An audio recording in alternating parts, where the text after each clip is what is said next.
Hello and welcome to NBA Economy Show. This is your host Fritz. You may know me as moderator for Nick of Time Show. Just welcoming you to another No Frills podcast. It's a great time for NBA right now. We're in the midst of the first round. We already have a sweep. We already have another elimination. But the business of basketball always goes on. And today we're just going to just talk about a few things. I've been slacking. I know I've been slacking. Haven't been giving you the news, but I'm just going to get up to date. And then from here out, we can give you updates on each team, go break it down into details, their economic situations, what they may have going forward, what are their options.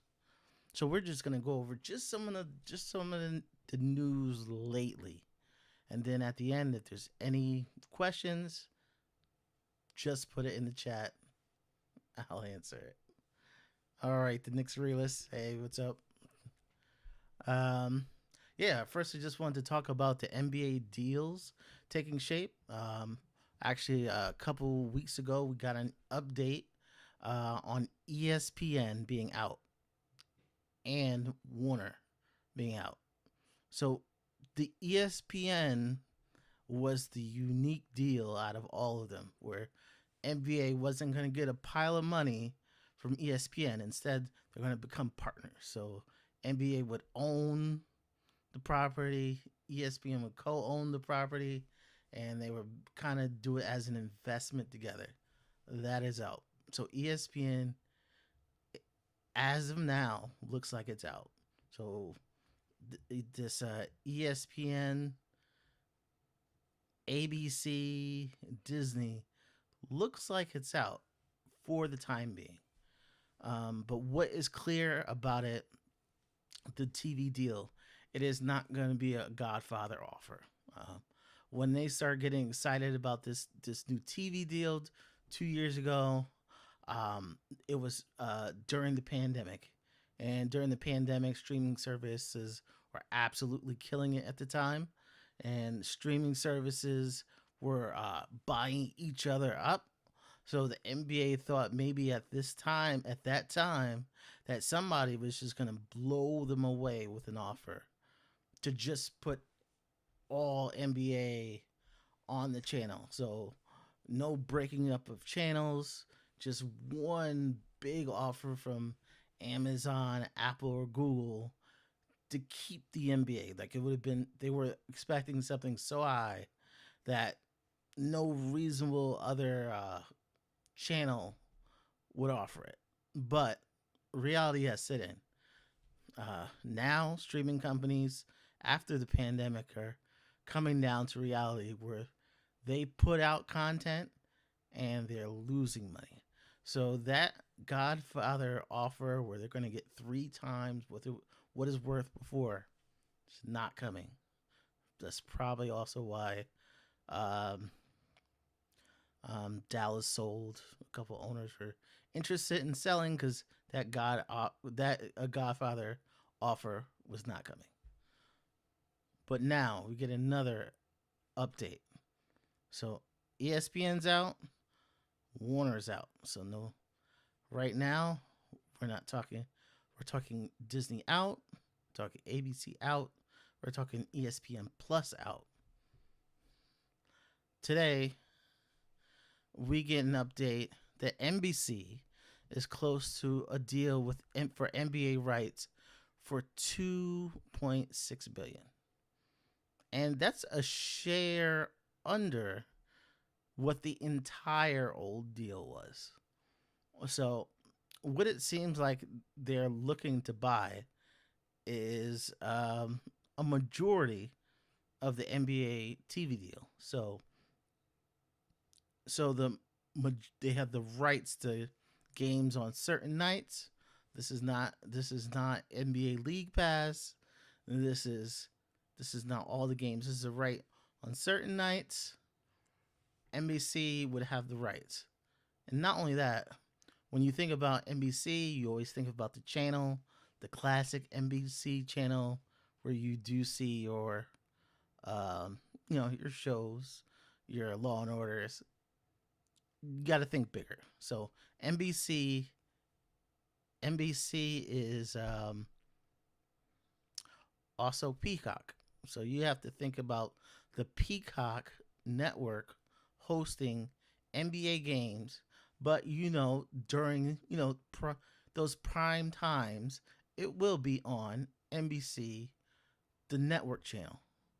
But for the most part, like a few days a week, you're talking about going to Peacock. So Peacock got to have a password and signing in. That's okay for NBA. NBA is a major sports network. NBA is NBA is a major sport. Being behind a password is bad for small. So WNBA is also up for a TV negotiation. Hopefully, they're not behind a password. So once you get just a bigger hurdle. Um, this wouldn't be all because what the NBA's this is why the NBA has been doing their little ticks and tricks. That's why you have an in season tournament now. They're trying to add little bonus, you know, little bonus activities that they can sell separately. So they haven't disclosed what parts they want for the 2.6 billion, but it's not everything. When it's said and done, they could get the two times they were looking for. Maybe not the three they thought the Godfather, but they could get two times what they were getting before for this new deal. So hopefully we'll get some new news on that. So getting close on that NBA deal. Um, we'll talk about the WNBA when we talk about Caitlin Clark. Okay, I'm just gonna move on to the next one. Um, I just been I've been late. So the 65 game requirement we've been saying yesterday, today, we'll be getting NBA honors. So today was Coach of the Year, um, Executive of the Year. I'm sorry, Boston Executive wins Executive of the Year. A lot of times with my Knicks fans they were mad about Dante DiFrancesco missing it by a couple minutes. I don't think he was really in the running. I don't think um, for most improved. I don't really think even if he met the requirement, he would not have been in the running. But what I can say about the 65 game requirement for the awards, I think it was necessary. Um, uh, with our NBA, okay, yep. With our NBA, I think it's game time. Right now, it's about closing these TV deals. It's about getting eyes on the games, and to get out these awards, they needed to hold out a carrot to get players to play on TNT, get them play on ESPN, get them to play meaningful games during the season because they need to sell the deal, and it was all hands on deck. This isn't selling for the NBA since it's a shared since it's a shared agreement. The players are benefiting. Players get 51%. So it was about selling the deal. All hands on deck. I think it's pretty common sense. If you don't play a bunch of the games, you really shouldn't. But I think they were just trying to push the importance of getting these deals, making the in season tournament valuable, not making it a break in the middle of the season, not making the last few games of the NBA season, garbage. So they're making sure the season was viable, top to bottom. It was necessary. So hopefully we're gonna see the ends of these NBA honors in the coming weeks, and next year that 65 game requirement probably will still be there. So all hands on deck. I don't think it's a bad thing. Um, Hopefully, my next topic, for all my Knicks fans. This has kind of been the talk last week. So they're talking about Jalen Brunson giving an early extension. There was just a comment. They've heard Jalen Brunson was willing to sign an early extension.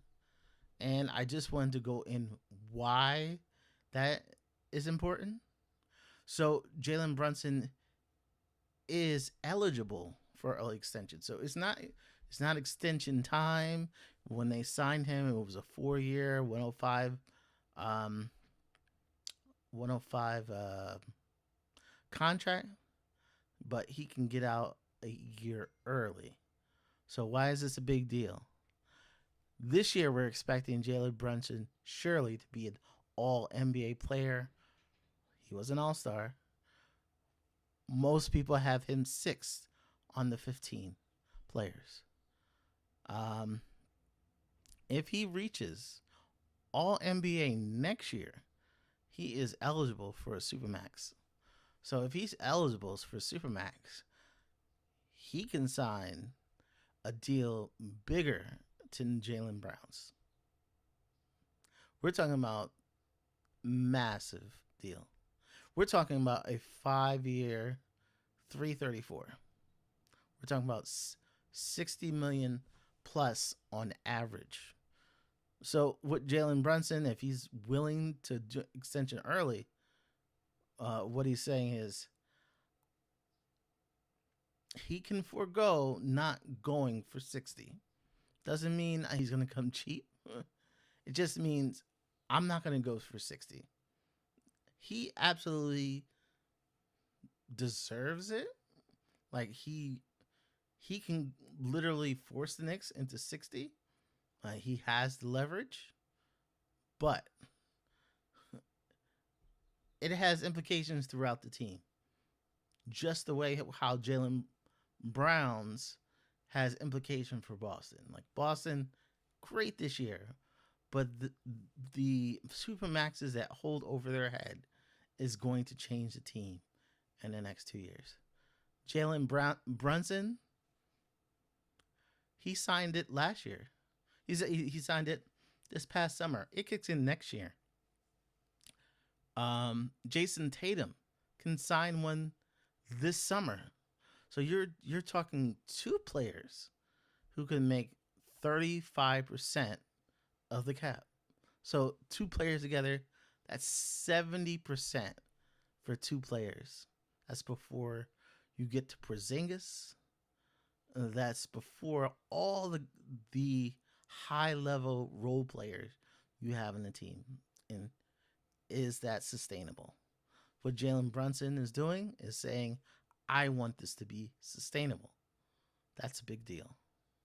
Because also, Julius, who was an all NBA player last year, this year was not eligible. But if he goes next year and he becomes an all NBA player, he is eligible for a Supermax. So if Jalen Brunson sets the standard, the Knicks literally can look at Julius Randle and says, are you going to go for the Supermax? Or do you want to sign a bigger deal, but not quite 60, maybe in that 40 range, and try to make the pieces work around that? Where we see the Celtics, those players are going to get theirs. The Knicks want something sustainable. We're talking about adding a third star. Boston can't talk about adding a third star. So the Knicks are looking to build. I've seen some fans say Jalen Brunson doesn't care about the money. He cares about the money, but it's better to be rich and a great team in New York than to be rich in a bad team in New York. And he knows long term, It will help him if just takes a little bit off now. The way the organization will take care of him. He's part of CAA. There is so many side things are going on with the Knicks right now. He has the roommates podcast. He has all these new endorsements. They will make it up. They will make it up. So, um, Supermaxes intentionally, uh, intentionally hurt the team. It's meant to keep the superstars flowing without the league instead of just going to instead of everybody heading to Miami or everybody heading to wherever. If you want your money, you will go. If you were in a small market, stay in your small market, or stay in your small market instead of trying to head for the same money in a bigger market. Um, Let me see. So yeah, so Supermax eligible 35% of the cap, 8% raises. Boston's in trouble. The Knicks, the Knicks look like they have their ducks in a row. The Knicks have a plan for the next few years instead of taking it 1 year at a time and trying to fit pieces around these two large, unmovable pieces on the cap. All right, so talked about Jalen Brunson. Also, another hot topic. A little late. Caitlin Clark. A lot of people have been complaining about her rookie pay disparity. At first it was an outrage. They said, why is Wemby getting paid so much and Caitlin Clark is not getting paid so much? Well, um, two different leagues. And what a lot of people are saying is, why doesn't the NBA pay to boost the salaries in the WNBA? Well, first off, the NBA doesn't own the WNBA.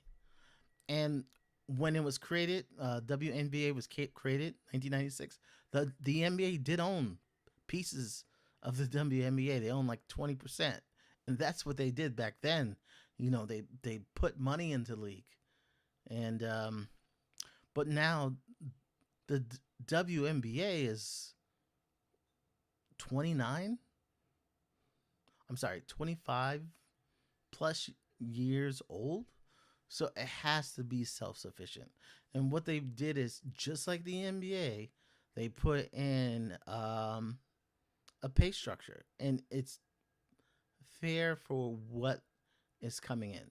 So just like the NBA, where the NBA 51% of what comes in goes to the players, same thing goes for the WNBA. So, and once you take Caitlin Clark's starting salary for the no one pick, um, and we're gonna just do a little bit of math. Um, the W, the Here's the math: is the WNBA currently makes $60 million a year for media rights. Um, that contract set to expire in 2025.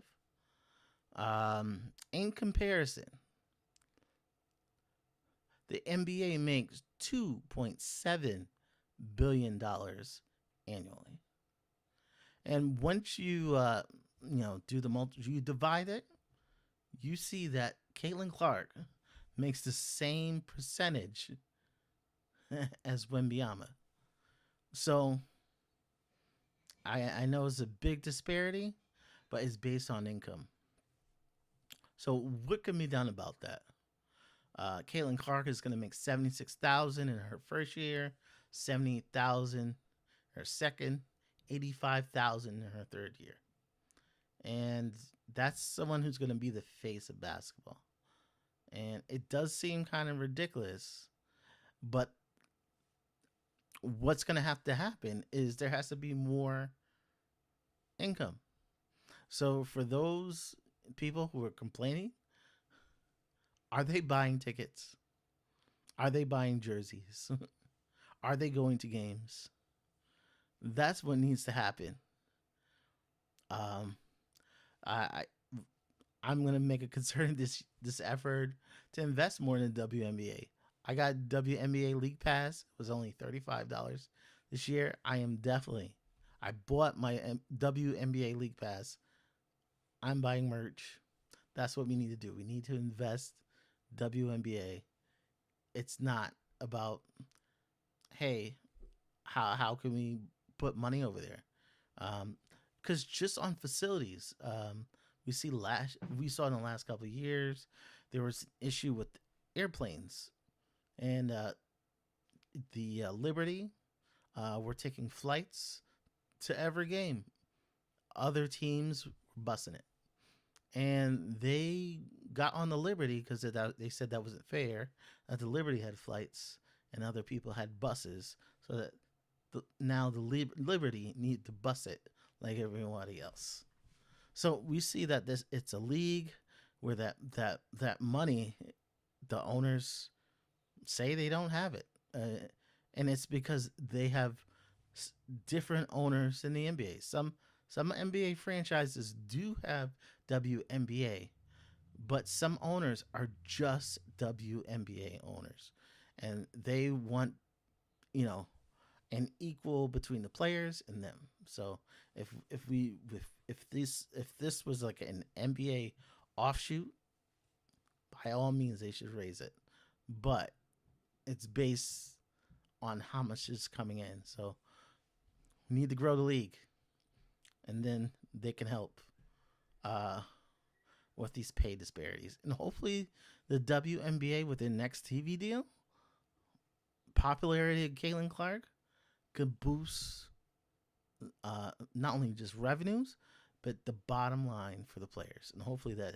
happens on their next deal.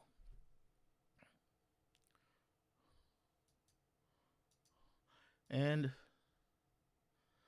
Bronny James. So today we heard, and recently we heard Bronny James.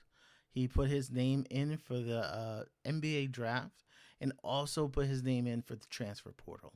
So um, the transfer portal, he can go to another team in the NCAA. Um, but with the NBA, if he's in for the NBA draft and he doesn't pull his name out by tomorrow, he will be going to the NBA draft, and he won't be ineligible uh, for college if he does not pull out his name from the NBA draft tomorrow on Wednesday. So we're gonna look closely on Bronny James with the decision he makes. Uh, we heard the Lakers were willing to grant LeBron James' request to play with the Sun. Lakers have a draft pick in the 20s, a draft pick. So we'll see if that's going to come to fruition. I don't think that's a good idea. I know for LeBron that's a great idea to play with his son for a year, but for his long term success in the NBA, is is that a good decision? I thought maybe New York would be a better um, choice for Bronny James if LeBron can arrange it, where he talked to people and make sure he's drafted by the right team, a team that will not just give him a shot, but will develop him for his NBA contract. So give him 3 years of development. Don't just throw him into the G League. Someone he knows could benefit from his skill set. And Bronny James played with plenty of NBA players. People who played with him say, yes, he has NBA skills. He is definitely an NBA player. He is the NBA caliber. But he needs to be in the right system. The right player in the wrong system, it's just not going to work out, even if he has the skills. And I think knowing that def- defense is a skill. Perhaps someone like Tibbs. We've what we've seen what he's done with Deuce McBride. Um, Maybe Deuce McBride isn't here because of certain moves. Can he slot him in and perhaps develop him like he did Deuce? So he continually gets shots, continually gets that development. Something like that would be better over the Lakers. Hey, I'm gonna give you a shot for a year, and then when LeBron is no longer here, they forget about Bronny. Like Bronny is no longer their concern because they've gotten what they wanted. So that's um that's what I really think about Bronny James. I think he needs to be in the right situation. Not sure if it's the Lakers. If the Lakers are championship or bust, is that the right situation where he plays sparingly? But he's with his dad on the road, so um, I really think with LeBron James, he's only going to play, one, 2 more years. We know after playing, he really wants the Los Angeles, I'm sorry, the Las Vegas franchise that's coming from the NBA. So when they're about to announce a new Las Vegas franchise, LeBron James cannot be a player, can't be an owner and a player at the same time. So LeBron wants to be an owner. He may be able to take his son when he's an owner, but he needs he's only gonna play for another 1 or 2 years. All right. So hopefully Bronny makes that right situation. We can stay tuned. And for my New York fans, the the the buzz for all day. Trade proposals. Stephen A. Smith saying Booker is coming to New York. Booker wants to go to New York. The Suns' collapse was horrific. What's only worse than their collapse is their financial situation. They do not have options this summer. They don't have a mid-level section. They they could only sign minimum deals. Not only that, if Chris Paul gets bought out, or these large salary players, sometimes you get them. Maybe you can sign them to a championship run. Well, that was with the previous CBA. The previous CBA, they allowed you to, you know, get a championship discount. Remember those old Lakers where they got Karl Malone and Gary Payton to sign for nothing? No more. New CBA, they're trying to make sure you build the right way. So if you had a large salary, you can't sign a minimum deal. They are in big trouble. So they're looking, their two biggest assets, KD, Booker. Will they trade one? And which one would they trade? Um, I think, the rumor is that Booker is interested in New York, but sometimes people take words out of context, or just say because he has relationship with Leon Rose that he automatically wants to be here. I'm not gonna jump to conclusions until I hear it out of Booker's mouth or out of Booker's best friend. I am not gonna believe that. I think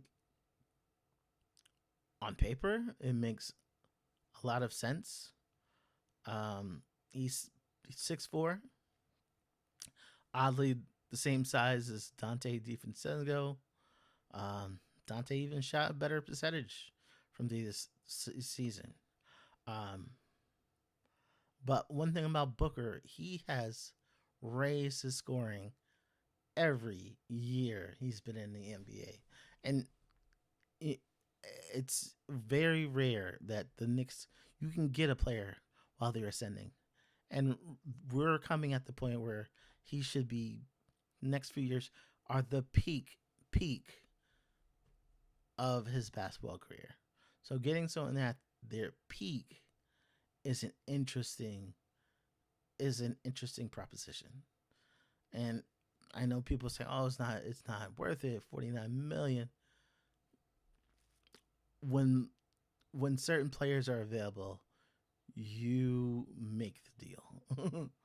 And I think with Leon, that relationship's there. I don't want to get too much because we're right in the playoffs. I really want to focus on the playoffs. But when you see one of those ones, you close your eyes, you make the deal.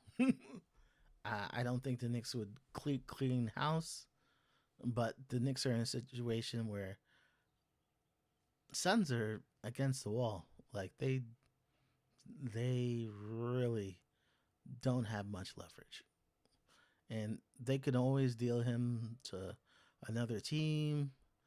But he can make another team miserable if he's willing to vocalize it. And I think it's a real person. If we start hearing rumblings and the next few weeks, I'll start to believe it. But for now, I'm gonna put it at the back of my mind. I'm gonna enjoy these playoffs. I'm gonna enjoy what's going on now. So those are pretty much my big subjects right now. Right now, you know, Timberwolves, Timberwolves just won. Um, Pelicans are out. Also, the Suns are out. I'm hoping my Knicks will put the 76ers out. Um, we got some updates today. Bojan Bojan Bogdanovich looks like he's done for the year. Looks like not only the wrist, which was the issue in the last couple of days. It looks like his wrist needed surgery, which he was gonna wait till after the playoffs. Looks like his ankle is the real. Looks like it's gonna need surgery, and that surgery is gonna be tomorrow. So it looks like he's done for the year. Um, we don't know if he's gonna be back or if they're gonna use that contract, but wow, it's gonna be a loss for the Knicks because they really needed his shooting. Um, I'm really excited for these Knicks. Uh, Also, Joel Embiid is also on the injury report. But with the NBA, these new injury reports, they want everything on the injury report. You can't just say, hey, he's kind of, he probably is going to play, but so we don't have to put it on an injury report. They are finding teams. If you maybe not playing or you're hurt and it wasn't on the injury report, even if you're playing, they're finding people. So they don't want anything. You're either probable, questionable, doubtful, or out. So hopefully Joel plays because I'm hoping the Knicks could send a message and um, it's gonna really send a message tomorrow. Um, okay, well that is my those are my takes of the day. It was my update. I will be updating you guys as playoffs go along. So these eliminated teams, I'm going to start giving you updates on them. Look about prospects for off season. What options do they have? Mock trades. We're going to talk draft. So stay tuned. Not only that, please subscribe. Um, Leave a comment below. I will answer. Also share with your friends. We're trying to grow the channel. Hopefully, we have some prizes.